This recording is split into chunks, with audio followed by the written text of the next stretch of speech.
sobre a carta que Jesus mandou para a igreja de Efésios, né? E das igrejas que ele mandou a mensagem, esta nós temos uma condição de estudar melhor, porque Paulo também manda uma carta, e Paulo dá mais detalhes. Então, a gente vai iniciar a gravação agora, né, sobre a cidade de Éfeso. Essa cidade, ela estava na Turquia, era uma cidade romana, era uma cidade pujante, de imigrantes, um grande comércio estava ali naquela cidade, pessoas oriundas de várias partes da Ásia, né, do Oriente Médio, da Europa, iam para aquela região, porque ali o comércio era farto, né? E eram pessoas de várias regiões, eram pagãos. E as pessoas confundem a palavra pagão com ateu. O pagão é aquele que crê em deidades, divindades. O ateu é um indivíduo que não acredita em nada, né? Nem nele mesmo. Né? Então, os pagãos que afluíam para a cidade de Éfeso, lá eles se estabeleciam e comercializavam os seus produtos e traziam as suas divindades. Segundo os relatos históricos e arqueológicos, havia mais de 50 deidades. Tá? Por que eu falo deidades? Para não confundir com divindade.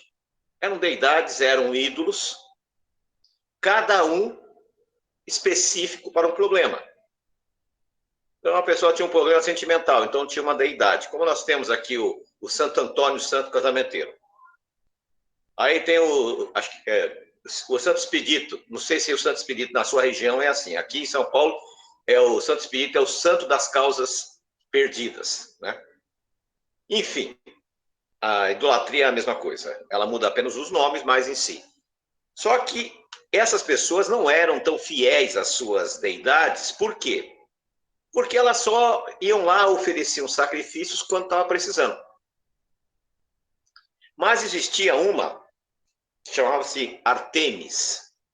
Essa divindade chamada Artemis, ela era a divindade da fertilidade e da proteção.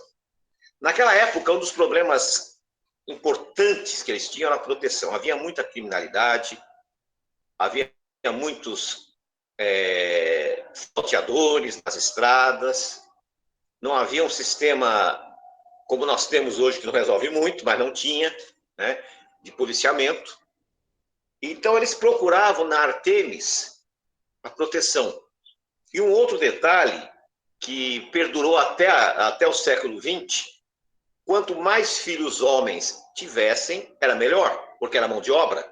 Aqui no Brasil era assim, quando nascia uma menina, os pais ficavam meio assim, porque eles preferiam filhos homens, porque filho homem era braçal, ele trabalhava, ele ajudava, trabalhava em fazendas, então quanto mais filhos homens tivessem, melhor seria. E lá também era desse jeito, quanto mais filhos homens, quanto mais filhos tivessem, mais poderosa tornasse a família, porque crescia, ficava todos juntos, e ali eles conseguiam prosperar. Construíram para Artemis um templo magnífico. Ele, inclusive, foi considerado uma das 7 maravilhas do mundo. Em Éfeso, nessa cidade, existia ali uma comunidade judaica. Presta bem atenção. Comunidade judaica, congregação judaica ou sinagoga judaica, não tem nada a ver com o judaísmo. O judaísmo não existia ainda, ele vai existir cerca de 100 anos depois desse momento. Então, havia ali uma sinagoga judaica que era frequentada pela seita judaica, os fariseus, os saduceus, betusianos, né, zelotes. Então, eles, aos sábados, eles iam lá nesta sinagoga e passavam o dia ali, né, discutindo o Torá. E o que acontecia? Como eles abominavam a idolatria e consideravam os idólatras pessoas inferiores, eles criaram uma certa antipatia por parte dos outros grupos. As outras pessoas começavam a olhar com maus olhos os judeus, porque eles não acreditavam nas suas deidades, nas suas divindades. E nesse aspecto, esse grupo de judeus, eles também tinham a participação de israelitas. Quem eram esses israelitas?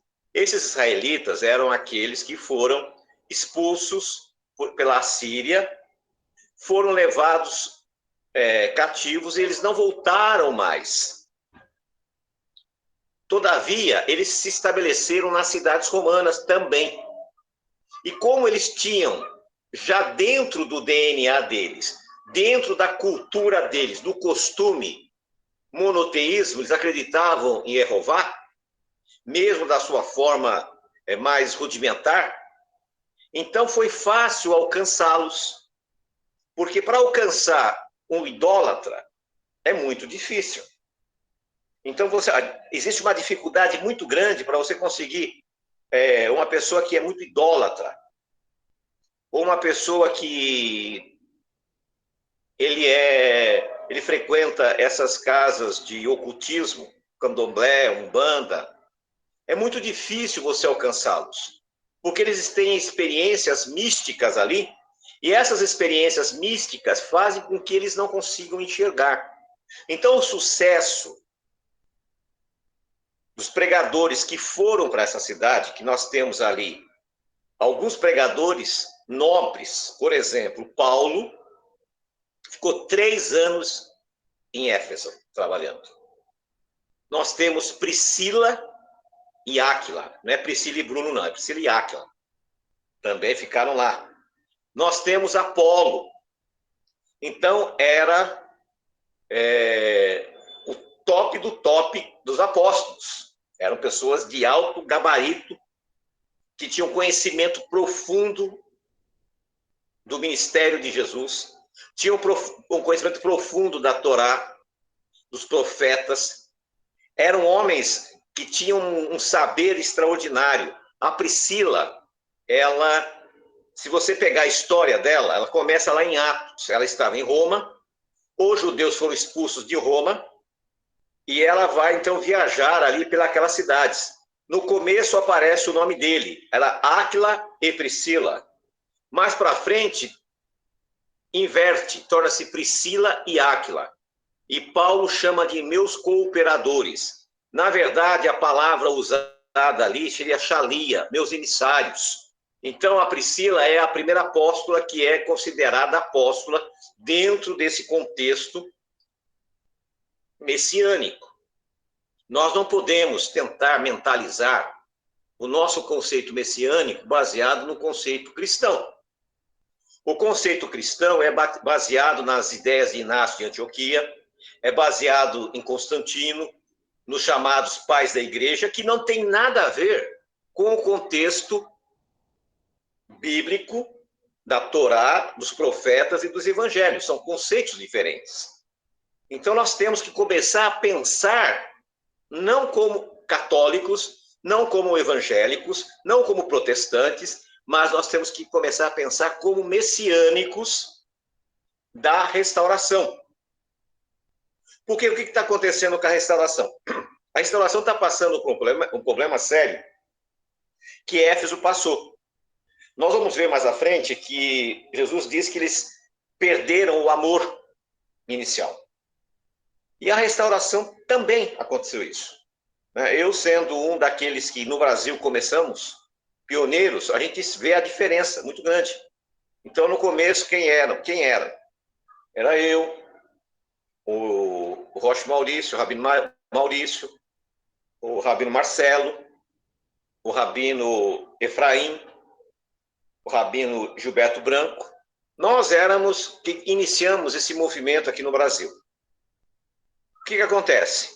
Naquele momento, nós tínhamos um projeto, um plano. E esse projeto e plano era mostrar Jesus à comunidade judaica. Esta era a visão. A mesma coisa aconteceu com o projeto de Paulo, lá em Éfeso, mostrar para a comunidade judaica, israelita, e depois para os gentios, Jesus. Com o passar dos anos, aqui, o que acontece? Houve uma debandada de uma parte do judaísmo messiânico para a visão judaizante. Começaram a se judaizar. E o que acontece com a obra? A obra enfraquece. Quando nós perdemos o foco, perdemos o objetivo, a obra enfraquece e a obra tende a terminar, tende a parar. Nós não podemos perder o foco do nosso projeto. O nosso projeto, ele é bem objetivo, ele é claro, ele é transparente. Nós temos um propósito: restaurar o nome do Criador. Restaurar a lua nova que marca o início do mês. Restaurar as veredas antigas. Restaurar a casa de Israel como sendo importante junto com a casa de Judá. Porque esses grupos de messiânicos hoje, eles têm a teologia da substituição, dizendo que Judá substituiu Israel. E a nossa visão não é essa. Nós cremos perfeitamente nas duas casas, como diz em Jeremias 31, 31. Eis, né, que faço uma nova aliança com a casa de Israel e com a casa de Judá. Lembre-se, não existe casa dos gentios. É uma utopia. Não existe projeto. Não existe plano. Não existe evangelho para a casa dos gentios. O único caminho para que o gentio possa fazer parte da grande família israelita se encontra em Isaías 56. Foi justamente isso que Paulo foi pregar lá em Éfeso. E muitos aceitaram, outros acharam que era meio complicado. Então não tem como um gentio fazer parte da família de Israel, se não for mediante a aliança que está em Isaías 56. Né? Aqueles que abraçarem a minha aliança, guardarem os meus shabatotes, ou meus sábados, então darei a vocês um novo nome. Perdão. Não existe outra alternativa. E hoje eu tenho visto os nossos irmãos, quando eu falo nossos irmãos, eu estou generalizando, tentando criar uma terceira casa, a casa dos gentios. E não tem. Nós não podemos seguir a visão judaizante. Por quê? Porque a Bíblia está repleta de admoestações. Yeshua, em Mateus 15, versículo 2, disse: vocês transgridem Torá, por causa dessa tradição. Os judaizantes ensinam tradição. Em Mateus 23, 33, ele diz: a vocês está reservado o inferno, o lago de fogo. Em Marcos 7, a mesma coisa, vocês são transgressores da lei de Deus por causa dessa tradição de vocês. Em Atos 15, nós vemos que eles estavam sendo assediados pelos judaizantes, e aí é determinado que eles não poderiam fazer aquilo. E é dado às pessoas a oportunidade de conhecer a palavra, fazer parte da família, ir aos sábados às sinagogas, e aí, então, participar dessa grande família. Então, não adianta as pessoas quererem vir para Techuvá e trazer os hábitos e os costumes, ou as críticas também, de lá, do mundo evangélico, do mundo cristão. Nós somos messiânicos, israelitas messiânicos, nós não somos pertencentes ao movimento cristão. São pessoas boas, pessoas bem intencionadas, mas só que o evangelho que eles têm é outro. Eles têm o evangelho que eles denominaram a graça, dizendo que a lei foi abolida. E nós pregamos ao contrário. Nós pregamos que é obrigatório que a pessoa conheça a Torá, conheça a lei de Deus, conheça Yeshua. para que ele possa, então, fazer parte dessa grande família, possa ser enxertado na oliveira. Jesus foi muito claro em Mateus 7:22, quando eles chegam e vão dizer que eles fizeram prodígios, né? Nós curamos, fizemos tal coisa, e diz: apartai de mim vocês que são contra a lei de Deus. Vocês não têm parte comigo. Então, nós não podemos esquecer esse foco. Nós somos chamados para fazer uma restauração escritural, fundamentada em pontos específicos. Quais são esses pontos? Acabei de falar. Lua nova, nome do Eterno, calendário, as festas bíblicas, dízimos, ofertas, primícias. Isso é o bojo, é o pacote da restauração. A igreja pegou uma parte só disso. O resto ela não interessou se pegar. Nós temos um pacote completo. Então nós não podemos permitir que pessoas fora do nosso meio venham tentar desestimular, venham tentar introduzir heresias no nosso meio. Nós temos que ser sábios. Quando nós percebemos que pessoas estão tentando introduzir heresias, nós temos que cortar. Aqui não. Por quê? Porque a heresia, ela acaba influenciando outras pessoas. E isso prejudica a obra. Voltando aqui para a igreja de Éfeso. Na igreja de Éfeso também, eles tinham ali, eles começam por não acreditarem naquela santaiada, nos santos, nas deidades, eles são perseguidos. E agora, a igreja, a congregação estabelecida por Paulo, que durante 3 anos se dedicou, ela, com o passar do tempo, ela começa a perder o amor que eles tinham no início. E isso acontece com a gente também. É perceptível que quando a pessoa chega, ela chega com todo o gás, toda a vontade, toda maravilha, glória a Deus. Mas, de repente, eles começam, então, o quê? A enfraquecer. De repente, eles começam a diminuir a intensidade daquele amor inicial. E isso é prejudicial. Por quê? Vamos ler aqui.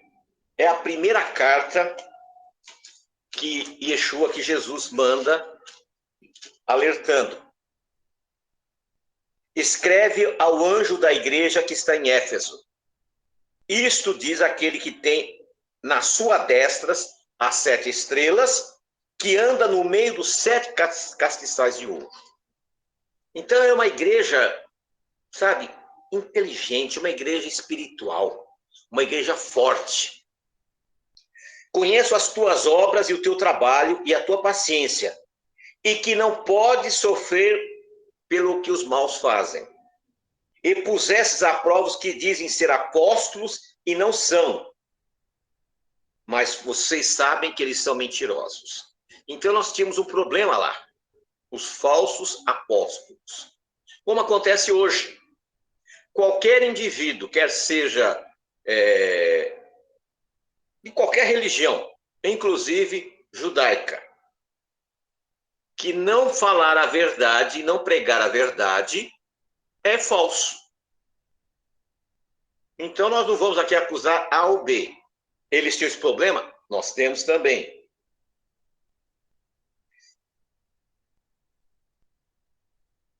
E sofrestes e tem paciência e trabalhaste pelo meu nome e não te cansastes. Então eu sei que vocês não se cansaram de tanto falar do meu nome, da minha palavra. Isso é importante. Tenho, porém, contra ti que deixastes o primeiro amor. Lembra-te, pois, de onde caíste, e arrepende-te, e pratica as primeiras obras. Porque senão, eu vou vir a você, e vou tirar o castiçal. Ou seja, eu vou tirar a luz que eu dei para você, se você não se arrepender. É uma mensagem para nós que estamos aqui nesse momento. Lembre aonde você caiu. Como assim? Lembra quando você chegou, você tinha um amor, um carinho especial, um respeito especial, e de repente as intrigas de bastidores, as conversas exteriores, que em hebraico chama-se lashon hará, É um pecado gravíssimo. Aquilo foi influenciando, e você foi enfraquecendo, e você foi mudando o seu olhar. A gratidão que você tinha passou a ser crítica. Então, presta atenção. Isso é para mim também. Eu estou vendo, eu estou falando para mim. Eu tenho que perceber por que eu perdi esse brilho ao olhar para as pessoas. E isso acontece, às vezes, fala, poxa vida, por que eu tenho que olhar para a cara dessa pessoa? Porque ela é uma ovelhinha do Senhor Jesus. Muitas vezes nós esquecemos disso. Muitas vezes nós esquecemos que Deus usou aquela pessoa para nos tirar de onde estávamos e nos trazer a sua presença. Então, está dizendo aqui, lembra onde você caiu. O que te fez cair? Porque senão, eu vou vir e vou tirar a luz de você. Talvez se eu parasse aqui, esse estudo já estava suficientemente ótimo. Nós temos que ter cuidado, nós temos que blindar a nossa fé. Tem chegado pessoas e tem partido pessoas. Pessoas vieram, ficaram, de repente, sem mais, sem menos, foram embora. Outros vieram, tumultuaram e foram embora. Outros estão tentando tumultuar e vai embora. Isso já estou acostumado. São 25 anos nessa caminhada. É muito comum. Porque acontecia também lá. Então nós temos que ter sabedoria para preservar a obra que Deus colocou nas nossas mãos. Talvez aquela pessoa que você pensa que é seu amigo, que está insuflando você, na verdade ele é um enviado do diabo. Na verdade ele está tentando destruir a tua vida, fazendo que você acredite que a outra pessoa está fazendo alguma coisa que não devia. Então, foi o que aconteceu aqui. Havia essas intrigas de bastidores, havia problemas homéricos, e o amor se esfriou. Porque quando nós amamos as pessoas, nós nos compadecemos das suas lutas, nos compadecemos do seu sofrimento, nos compadecemos das suas derrotas e nos alegramos das suas vitórias. Isso chama-se amor. E é isso que nós estamos precisando resgatar na nossa congregação também. E agora tem um elogio. Tenho, porém, isso que vocês odeiam, as obras dos nicolaítas, a quais também odeio. Nós não sabemos exatamente o que é isso. Alguns dizem Nico, povo, laíta, opressor do povo, ou vice-versa. Então, alguém usou essa palavra, Nicolaíta, aqueles indivíduos que faziam opressão ao povo. Alguns dizem que é o sistema que foi adotado pelas religiões, né, de autoridade eclesiástica. Nós sabemos que é uma opressão ao povo. Jesus odeia quando nós fazemos opressão às pessoas. Ele diz aqui, eu odeio também. Eu não aceito isso. Então nós somos chamados para amar as pessoas. Se a pessoa não está condizente com a palavra, então, mesmo com amor, a gente pede e fala, vaza, sai fora, que não é o seu lugar. Se a pessoa não veio para aprender e veio para introduzir heresias, não foi Deus que mandou. Então nós vamos cuidar, porque a obra vai crescer. E quanto mais crescer, mais problemas vai ter. E muitas vezes nós vamos ficar mais perdendo tempo com esse tipo de gente do que estudando a palavra, ensinando as pessoas a andar no bom caminho. Todavia, nós quando vamos lá para Éfeso, quando Paulo escreve a carta a Éfeso, nós temos uma coisa interessante na cidade. E eu tenho visto as pessoas usarem esse texto na carta de Paulo, em Éfeso, capítulo 3, versículo 14, de uma forma distorcida. Mas antes de eu fazer essa leitura, eu vou fazer um parênteses. Diz a história universal que Miriam, Maria, a mãe de Jesus, depois da perseguição de Jerusalém, ela foi morar em Éfeso. E ali ela veio morrer, falecer, já com uma idade avançada, na cidade de Éfeso. Então era uma cidade importante, era uma cidade que tinha sua importância, como uma obra que Deus colocou na mão desse povinho aqui, que está aqui. É uma obra muito importante, que ela faz a diferença. Se nós pegarmos a nossa, qual a expressão? A nossa matriz de doutrinas que Deus nos deu, nós estamos no topo. Qual congregação messiânica ou evangélica que prega a restauração do nome de Deus? Nós. Qual congregação messiânica ou cristã que prega a restauração da lua nova e das festas bíblicas? Me diga aqui no Brasil, em língua portuguesa. Nós. Então você percebe que nós temos mensagens que sobrepõem as mensagens dessas pessoas. Então nós temos tanta coisa para falar. Então não vamos perder o nosso tempo com coisas menores. Mas vamos à leitura. Por causa disto me ponho de joelhos perante o Pai de nosso Senhor Jesus Cristo, do qual toda a família nos céus e na terra toma nome, para que, segundo as riquezas da sua glória, vos conceda que sejais corroborados com poder pelo seu Espírito no homem interior, para que Cristo habite pela fé nos vossos corações, a fim de estardes arraigados e fundados no amor. Poderdes perfeitamente compreender com todos os santos qual seja a largura, o comprimento e a altura e a profundidade, e conhecer o amor de Cristo que excede todo o entendimento, para que sejais cheios de toda a plenitude de Deus. Ora, aquele que é poderoso para fazer tudo, muito mais abundantemente, além daquilo que pedimos ou pensamos, segundo o poder que em nós opera.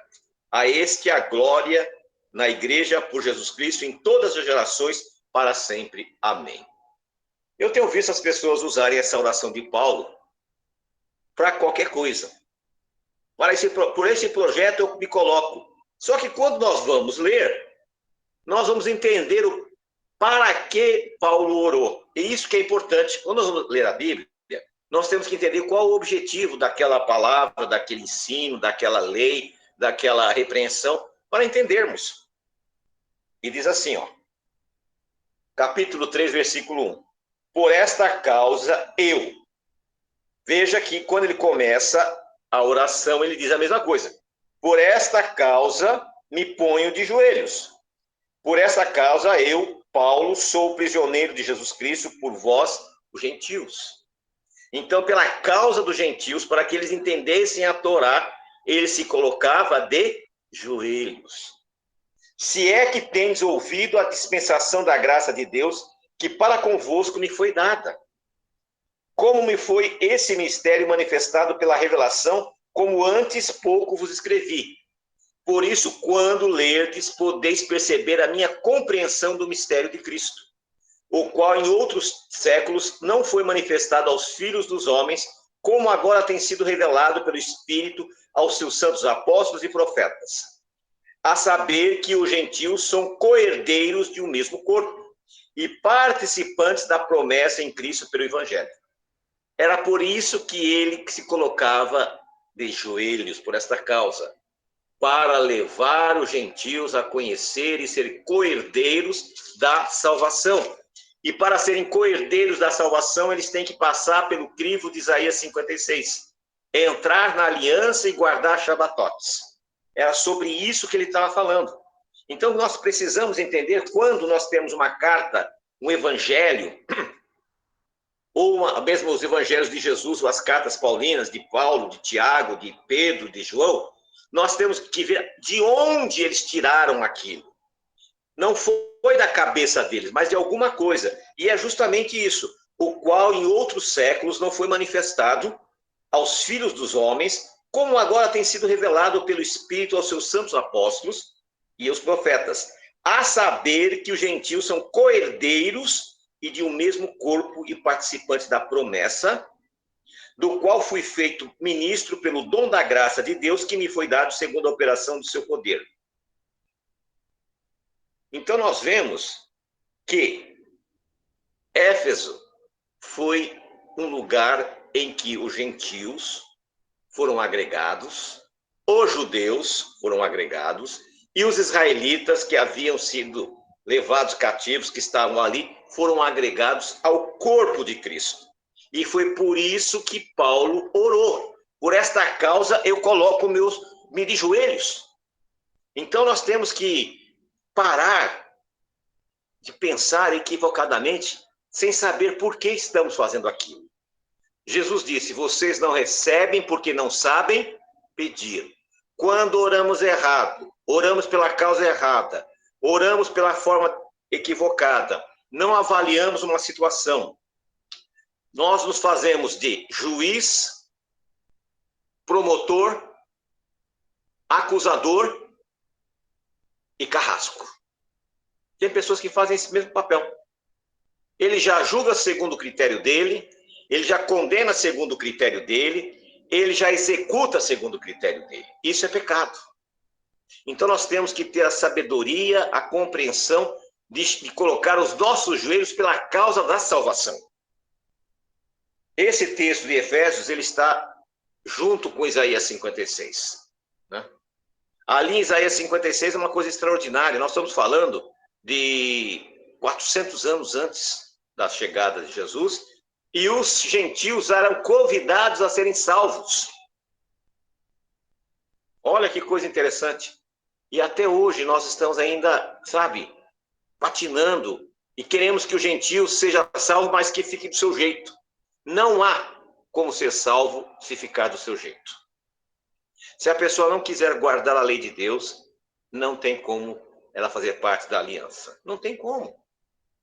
Não adianta porque é meu amigo, porque é boazinha, porque é bonzinho, porque é ruim. Não adianta. Ou você se enquadra no projeto de salvação que Deus estabeleceu na Bíblia, você está fora. É simples assim. Ou nós nos enquadramos com as Escrituras Sagradas, com a visão da Escritura Sagrada, e entendemos o que está sendo dito, como foi dito aqui por Paulo, por esta causa eu me coloco de joelho. A causa de salvar os gentios, levando eles a guardarem a Torá, cumprir os mandamentos. Por essa causa. Outra causa eu não me coloco, não. Isso que ele está dizendo, em outras palavras. Por quê, irmãos? Porque nós temos que nos preocupar em salvar as pessoas que querem ser salvas. Porque existem pessoas que não estão interessadas em ser salvas. Elas estão querendo tumultuar. Elas trazem as tradições, as crendices do passado e querem introduzir naquilo que Deus está restaurando. Nós estamos tentando restaurar a verdade e as pessoas não deixam. Nós estamos tentando restaurar a palavra e as pessoas não deixam. A pessoa não faz, não ajuda e atrapalha. Então, está no lugar errado. Como disse Neemias, eu não posso descer aí porque estou fazendo uma obra muito importante e não posso perder tempo. É a mesma coisa que nós temos que falar. Nós não podemos perder tempo porque nós estamos fazendo uma obra muito importante com coisas menores. Não podemos alimentar essas pessoas, dar trela para essas pessoas, porque elas atrapalham a obra de Deus. Mas devemos dar crédito às que estão interessadas em pregar a palavra, ensinar as pessoas, orientá-las no caminho da verdade. É óbvio que nós sabemos como funcionam as coisas. Nós temos um fundamento para o gentio. Nós temos uma determinação para o gentio. E nós temos vendo Deus agir na vida de alguns dos nossos irmãos que tinham dificuldade por causa do Shabat. O Senhor foi e preparou, mas a pessoa tinha uma intenção no coração. Ele sabia que ele estava fazendo, não era a vontade de Deus, mas ele precisava cumprir os compromissos. Aí ele pediu a Deus e Deus atendeu. Assim que funcionam as coisas. Agora, se eu disser para as pessoas, olha, não, você não precisa guardar Shabat, você não precisa se preocupar com a alimentação, você não precisa se preocupar com as ofertas, com os dívidos. Não, nada, isso é bobagem. Eu estou mentindo, eu estou levando ele para o inferno. Então, nós temos que focar e colocar os nossos joelhos por esta nova obra que nós estamos iniciando, de restauração, mas uma restauração genuína. Nós não queremos nos judaizar. Não é isso que nós queremos. Nós não queremos criar uma nova religião. Nós estamos restaurando a religião que Jesus deixou para os apóstolos, que os profetas anunciaram. É esta que nós estamos intencionados a fazer. Então eu convido a você a refletir em tudo que nós estamos fazendo. Nós estamos estudando sobre as 7 igrejas. E no caso de Éfeso, era isto. Eles perderam o primeiro amor. Eles já não olham com mais respeito, com mais carinho, com mais misericórdia. Começam a se tornar juízes e juízes algozes. Então, vamos inverter esse processo. Se você está com dificuldade para entender o projeto de Deus na sua vida, comece a orar. Senhor, eu não estou entendendo o que tu queres. O que isso quer que eu faça? E eu tenho certeza que o Espírito Santo vai mostrar para você. Não adianta nós nos judaizarmos ou nos cristianizarmos. Isso são técnicas malignas, como existe o Crislã. O que é o Crislã? O islamismo está fazendo uma mescla de mistura de cristianismo com o islamismo para atrair cristãos desapercebidos. Nós não podemos tentar fazer aqui ser judaizantes ou cristianizantes. Não. Nós somos restauradores. Nós pregamos a Techuvá. Nós temos que ensinar o gentil a guardar a Torá. Nós temos que ensinar o judeu a guardar a Torá e não tradição. E nós temos que ajudar a nós mesmos a amar essas pessoas, a ter respeito por elas, ter paciência, porque o tempo de cada um é diferente. Tem uns que pegam um estalo de dedos, tem outros que demoram um pouco mais. Cada um tem o seu tempo, mas vamos fazer a obra de Deus como tem que ser feita.